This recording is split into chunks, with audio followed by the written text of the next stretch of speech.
wajib seorang suami untuk menceraikan ataupun mentalak sang istrinya. Dan kedua, hukumnya adalah disunnahkan bagi seorang suami menceraikan istrinya.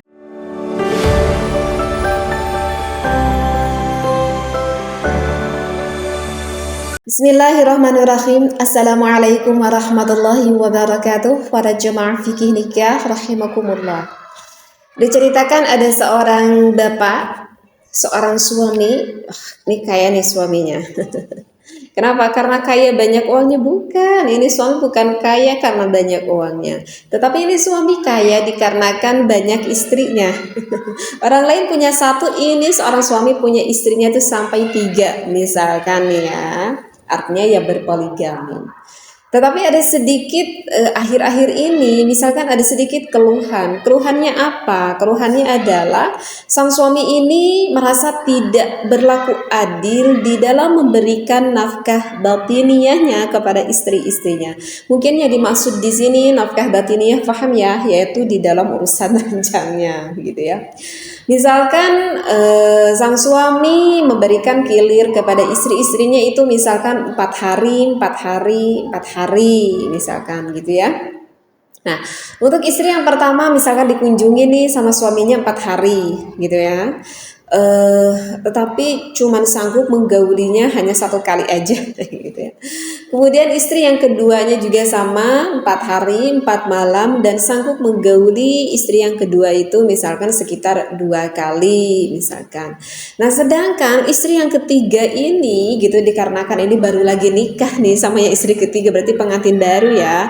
Di dalam 4 hari ini bahkan sang suami ini bisa menggauli istrinya sampai 4 kali, berarti setiap malam dia berikan. Nah, sehingga terdengar nih sama istri yang pertama dan juga istri yang kedua. Nah, sehingga apakah ada hak enggak seorang istri yang lainnya menuntut kepada sang suami jika ingin adil di dalam memberikan nafkah batiniyahnya? Dan apakah boleh juga bagi seorang istri tersebut dengan alasan itu meminta cerai kepada sang suaminya? Nah, itu adalah pokok permasalahannya ya di dalam pembahasan saya kali ini begitu. Nah, maka itu gimana nih hukumnya? Maka kalau saya ketemui referensinya ini ada di dalam kitab I'anatul Talibin, ada juga di dalam kitab Madzahibul Arba'ah, tetapi mohon maaf ya, saya enggak bacakan referensi kitabnya karena takut makan durasi yang agak cukup panjang, tapi insya Allah saya paham isinya di dalam kitab ini karena sebelumnya udah saya mutalaah juga. Nah, kalau di dalam kitab I'anah, di sana memang ada faslun yang menerangkan bab talak gitu ya. Kenapa saya ingin menerangkan dulu faslun bab talak? Karena memang kan di dalam pertanyaannya tadi, apakah seorang wanita itu dengan alasan itu boleh meminta cerai kepada sang suaminya. Maka saya ingin sedikit menerangkan dulu bab talak di dalam penjelasan saya kali ini. Nah, kalau di dalam kitab I'anah ya jelas dikatakan bahwa yang mempunyai hak untuk talak itu adalah hak mutlak milik seorang suami. Jadi seorang istri tidak mempunyai hak untuk menalak sang suami. Sekali lagi, yang mempunyai hak mutlak untuk mentalak istrinya itu adalah sang suaminya. Meskipun ya dengan nanti ada beberapa kasus yang terjadi jika istrinya ingin cerai, nanti ada penjelasan yang lebih jauh menerangkan bab hulu. Tetapi di sini saya tidak menerangkan bab itu ya, karena nanti takut semakin melebar. Baik. Berarti yang ingin saya terangkan di sini adalah bab talak. Nah, talak bagi seorang suami bahkan ada yang hukumnya wajib loh. Wajib gimana? Ya wajib, artinya seorang suami menceraikan istrinya itu adalah di dalam kitab ini jika misalkan sang suami itu tidak memberikan nafkah batiniyah kepada istrinya sama sekali. Bahkan sang suaminya itu ketika awalnya itu sudah berniat untuk tidak memberikan nafkah batiniyah kepada istrinya. Ya misalkan di dalam contoh kasus misalkan gimana ya? Misalkan yang dijodohkan gitu ya. Misalkan seorang laki-laki yang dijodohkan oleh kedua orang tuanya harus menikahi wanita ini dan laki-laki tersebut tuh gak pengen banget menikah dengan perempuan ini. Artinya ya gak punya rasa cinta gak punya rasa sayang sama sekali, gak ada empati sama sekali kepada wanita ini kan. Tapi kenapa laki-laki ini mau menikah? Ya dikarenakan ini adalah suatu permintaan dari ibu dan bapaknya. Jadi hanya sebatas menghormati aja permintaan dari ibu bapaknya tersebut. Dan bahkan laki-laki ini ketika melihat perempuan tersebut, oke deh aku mau menikah, tapi ingat deh aku tuh gak akan menjamahi istri aku nanti sama sekali. Sampai ada segitunya niatnya. Lantas menikahlah terjadi. Misalkan sebulan dalam berumah tangga, 2 bulan berumah tangga, 3 bulan berumah tangga, begitu ya. Dan memang benar, ternyata kuat banget ini ya, seorang laki-laki yang gak mau sama sekali menjamahi istrinya, artinya berhubungan biologis mungkin ya, paham di sini sama istrinya. Nah, lama-kelamaan ya tentulah wanita mana yang bisa bersabar selama itu, misalkan ya ketika 1 bulan mungkin istrinya sabar-sabar, 2 bulan sabar-sabar, udah hampir ke 3 bulan istrinya sudah tidak merasa sabar, karena ya siapa sih di dalam rumah tangga yang tidak mengharapkan punya anak? Kebanyakan orang dalam rumah tangga kan mengharapkan punya keturunan kan, punya anak ya. Kalau nggak melakukan biologis tersebut bagaimana punya keturunan kan? Nah, atas istrinya ini kayaknya udah gak bisa diteruskan rumah tangga seperti ini ya. Wanita itu berpikir seperti itu. Dan istri ini misalkan udah berusaha merayu suaminya, tetapi ya nggak ada hasil misalkan ya, seperti itu. Maka jika hal ini terjadi seperti ini, seorang suami itu wajib menceraikan istrinya, karena kan kasihan banget ya istrinya itu ya memadorotkan lah kepada pihak sang perempuannya. Kecuali kalau misalkan tadi awalnya itu gak mau, gak cinta gitu ya. Tapi setelah menikah baru beberapa hari misalkan sang suaminya sudah menggauli istrinya, ya kalau itu beda lagi ceritanya ya. Begitu. Nah, itu adalah yang pertama, hukumnya wajib seorang suami untuk menceraikan ataupun mentalak sang istrinya. Dan kedua, hukumnya adalah disunnahkan bagi seorang suami menceraikan istrinya. Kopi Troy 80 menambah stamina dan juga durasi panjang. Aman diminum meski punya penderita jantung dan juga mah. Cek lengkap di deskripsi.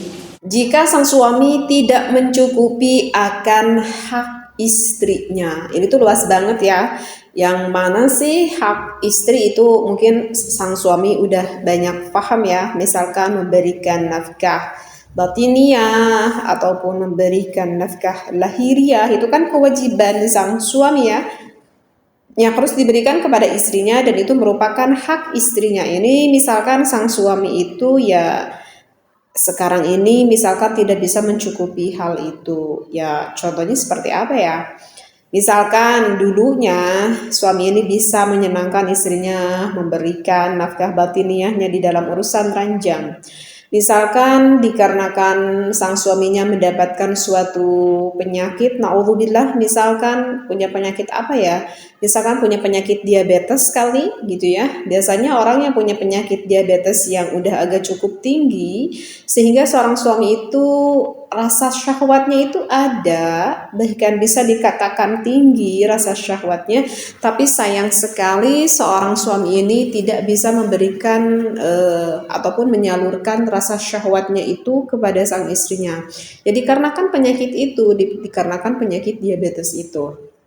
Nah, ya tentulah kita tidak bisa langsung ujuk-ujuk gitu ya, langsung cerai begitu aja, enggak ya, kita kan harus tetap berikhtiar dulu gitu ya di dalam rumah tangga. Ya suaminya diterapi, suaminya diobati sekemampunya, berikhtiar ke dokter, ke sana ke sini yang bisa proses penyembuhan sang suaminya. Misalkan ya begitulah ya, namanya juga di dalam berumah tangga. Ikhtiar itu terus dilakukan, misalkan sudah 1 bulan, 2 bulan, bahkan 1 tahun, 2 tahun, terus dilakukan proses penyembuhan, tetapi misalkan qadarullah Allah tidak memberikan penyembuhan itu kepada sang suaminya. Artinya ya sang suaminya selama misalkan 1 tahun lebih ataupun 2 tahun itu tidak bisa memberikan nafkah batiniahnya. Dan apa yang harus dilakukan oleh seorang istri? Maka seorang istri yang lebih baik dan yang lebih mulia itu adalah tetap bersabar di dalam kondisi apapun itu. Sekali lagi, yang lebih mulia memang itu adalah harus bersabar di dalam kondisi apapun itu.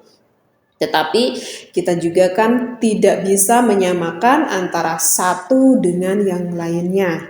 Misalkan pasangan yang berumah tangga ini suaminya yang punya penyakit diabetes, bisa dikatakan masih pasangan muda. Istrinya juga ya masih muda misalkan, sehingga istrinya juga hormonalnya itu masih cukup tinggi, gairah rangsangan syahwatnya juga masih tinggi. Artinya istrinya itu ya membutuhkan akan kebutuhan hal biologis itu. Tetapi sayang sekali tidak bisa didapatkan dikarenakan suaminya punya penyakit diabetes itu. Maka ya gimana lagi, istrinya itu sudah misalkan sudah ditahan-tahan, sudah tidak bisa bersabar lagi karena merasa sangat membutuhkan sekali akan hubungan itu. Maka jika hal ini sang suami itu bisa dikatakan hukumnya sunnah, boleh menceraikan istrinya, bahkan sunnah diceraikan istrinya jika dikhawatirkan akan memadaratkan kepada istrinya. Ya memadaratkan ya bisa apa aja lah, misalkan khawatir nanti istrinya di belakang suaminya naudzubillah bermain dengan laki-laki yang lain. Hal itu kan bisa lebih merujung kepada sesuatu yang diharamkan dan lebih memadaratkan kepada sang istrinya. Maka biarkanlah istrinya bebas, ceraikan dan biarkan menikah lagi dengan laki-laki lain. Tetapi sekali lagi saya tekankan bahwa seorang istri yang mulia itu adalah bisa selalu bersabar, bersyukur dan menerima di dalam keluarga apapun hal itu yang terjadi. Seperti itu. Nah, yang ketiga itu adalah hukumnya jawaz. Artinya jawaz itu adalah diwenangkan ataupun diperbolehkan, itu dikarenakan misalkan syahwat seorang suami bisa dikatakan sekarang agak kurang sempurna. Jadi untuk permasalahan yang ketiga hukumnya jawaz diperbolehkan ini adalah sehat kok, suaminya sehat. Artinya ya enggak ada keluhan, sehat. Hanya saja semakin kesini, semakin kesini, semakin kesini rumah tangganya itu kok sekarang menjadi kurang harmonis, kurang komunikasi begitu ya, sehingga di dalam rumah tangga itu kok rasanya hambar, dalam rumah tangga itu kok rasanya suamiku semakin hari kok semakin dingin sama aku. Artinya udah hilang rasa keharmonisan dalam rumah tangga. Ya entah alasannya dikarenakan apa, saya juga gak paham. Mungkin saja itu terjadi ya, mungkin saja itu terjadi. Maka jika hal ini terjadi itu hukumnya jawaz, diperbolehkan seorang suami menceraikan istrinya. Karena biasanya kalau dalam rumah tangga sudah tidak ada keharmonisan, sudah hilang rasa cinta dalam rumah tangga, udah hilang rasa sayang satu sama lain antara pasangan suami istri, maka sebetulnya di sana akan memudahkan sekali terjadinya percekcokan dalam rumah tangga, berujungnya saling marah-marah antara suami dan juga istri dengan alasan yang entahlah itu, yang nggak tentu alasannya karena apa ya, karena mungkin udah hilang rasa keharmonisan itu. Itu sebetulnya bisa terjadi dikarenakan rumah tangga yang kurang sehat, dikarenakan kurang akan ilmu dalam rumah tangga dan juga yang tidak mempunyai tujuan mau dibawa kemana rumah tangga ini, sehingga hal itu mudah sekali terjadi, mengurangi rasa keharmonisan dalam rumah tangga. Oleh karena itu, wahai para suami istri, ayo kita belajar dengan saya bareng-bareng untuk kajian ngaji fikih ini agar rumah tangga kita itu semakin lebih harmonis lagi.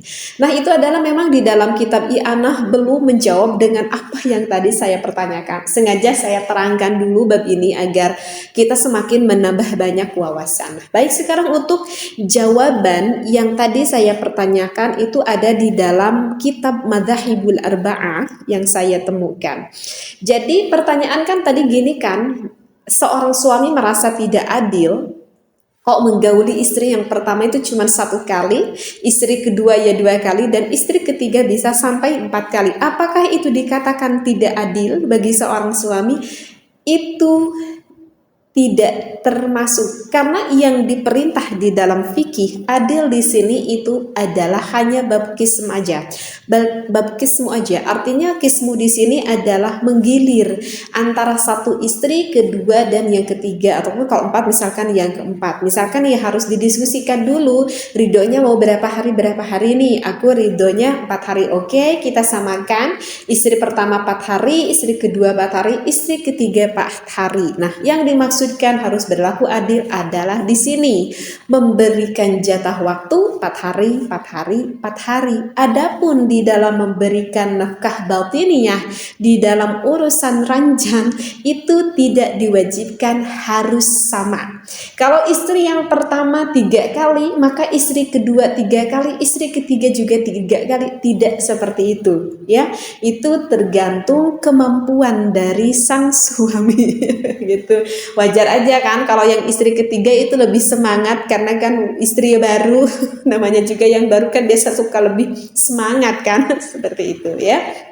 Jadi artinya gak perlu merasa takut wahai suami yang berpoligami, tidak ada tuntutan sampai ke sana. Dan juga apakah boleh sang istrinya sehingga pengen cerai aja? Enggak boleh, dengan alasan seperti itu tidak termasuk dibolehkan dengan alasan seperti itu ya. Nah, kemudian lantas kembali, memang bagi seorang istri itu punya hak gak menuntut kepada seorang suami di dalam urusan ranjang itu? Maka kalau di dalam kitab Madzhabul Arba'ah itu terbagi 2 kaul. Kalau menurut kaul ulama yang rajih, istri itu tidak punya hak. Ya, kalau menurut kaul rajih, sekali lagi istri itu tidak punya hak. Beda kan dengan sang suami. Kalau suami itu punya hak loh menuntut kepada istrinya di dalam urusan ranjang. Sehingga kalau istri tidak melayani suami itu hukumnya haram ya, istrinya tersebut, kecuali dengan keadaan-keadaan tertentu dan saya nggak jelaskan. Oke, jadi kalau menurut kaul rajih istri tidak punya hak, tetapi ada kaul pendapat ulama yang kedua menurut ulama marjuh. Kalau menurut ulama marjuh, istri pun sama kayak suami mempunyai hak. Meskipun kebanyakan ulama memakai kaul ulama rajih yang artinya istri tidak mempunyai hak. Tapi kalau dipikir-pikir ya, kalau menurut saya pribadi gitu, ya suami ya tetap harus bijaksana dong ya sama istrinya. Masa ketika sang suami meminta kepada sang istrinya harus selalu bisa bersedia menyenangkan sang suaminya. Tetapi ketika sang istrinya minta, sang suami juga harus bisa memberikan kebaikan itu dong kepada sang istrinya. Karena sama-sama punya perasaan dan sama-sama punya keinginan kan untuk menyalurkan rasa syahwatnya itu. Seperti itu ya. Insya Allah ya, dalam pembahasan ini mudah-mudahan begitu mudah dipahami oleh para pendengar Jamaah Fikih Nikah semuanya. Wallahu a'lam. Wabillahi taufiq wal hidayah. Wassalamualaikum warahmatullahi wabarakatuh.